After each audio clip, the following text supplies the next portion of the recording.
بسم الله الرحمن الرحیم.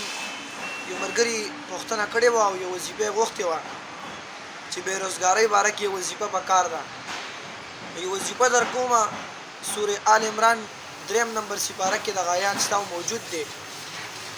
کوم سړی بېروزګاره وي یا کوم کور کې بې برکتي وي، رزق نه وي، هغه دغه وظیفه کوي انشاءالله د الله په فضل باندې الله به بېروزګاري هم ختمه کړي او رزق به هم فراغه کړي.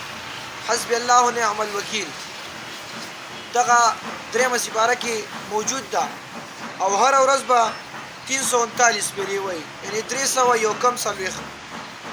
هر ورځ روزانه چې دغه عمل کوي الله رب العزت دغه انسان لا کاروبار هم ورکړي او که کور کې فراخي نه وي الله به کور کې هغه رزق هم فراغه کړي.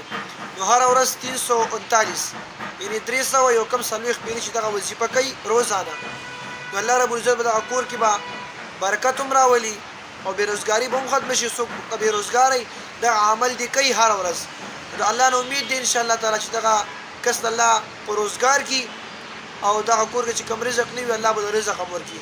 الله رب العزت دې په دې خبرو مو تاسو عمل کول توفیق او نصیب کړي.